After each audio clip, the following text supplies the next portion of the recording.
Hi అండి, అందరికీ నమస్తే. ఈ కార్తీక మాసంలో మేము నాన్ వెజ్ తినడం లేదు, ప్యూర్ వెజే తింటున్నాం అని చెప్పుకుని తిరిగే వాళ్ళ కోసం ఈ వీడియో. మీరు వెజే తింటున్నారు, కానీ అందులో నాన్ వెజ్ కూడా కలుస్తుంది. ఎలాగా అంటారా? ఇలాగనమాట. ఇలాగా అంటున్నావు, బెండకాయలు చూపిస్తున్నావు, ఏంటి ఈ విషయం అని అనుకుంటున్నారు కదూ.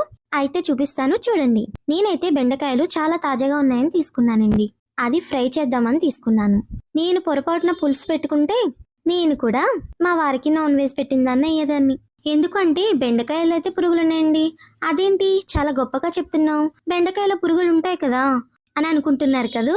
అయితే చెప్తాను. బెండకాయలు స్టార్టింగ్ లో పురుగులుంటే బెండకాయ అంతా పారేస్తాం. ఇదే బెండకాయలు తాజాగా ఉన్నాయి కదా అని చెప్పేసి నేను ఏ సాంబార్లోకి కోసాను అనుకోండి, అప్పుడు సాంబార్లో బెండకాయలతో పాటుకి పురుగులు కూడా ఉంటాయి కదా, కాదంటారా? మనం పులుసులోకి సాంబార్లోకి పెద్ద పెద్ద ముక్కలైతే కట్ చేస్తాం, అదే ఫ్రైకి అయితే ఇలా చిన్నగా కట్ చేస్తాం. అమ్మ తల్లి, ఇంకా చాలు నీ బెండకాయ పురాణం అని అనుకోకుండా బెండకాయలు కట్ చేసుకునేటప్పుడు కొంచెం చూసుకుని కట్ చేయండి.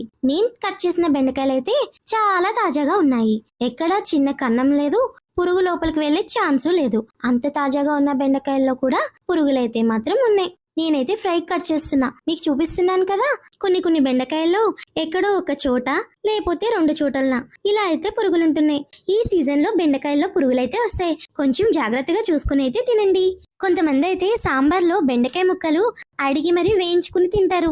దీన్ని బట్టి నేను చెప్పేది ఏంటంటే, మీ ఇంట్లో స్వామిమాల వేసుకున్న వాళ్ళు, కార్తీక మాసం చేసేవాళ్ళు ఎవరైనా ఉంటే బెండకాయలు తినేటప్పుడు 1కి 10 సార్లు ఆలోచించండి. అలాగే కట్ చేసేటప్పుడు 1కి 10 సార్లు చూసుకుని అయితే కట్ చేసుకోండి.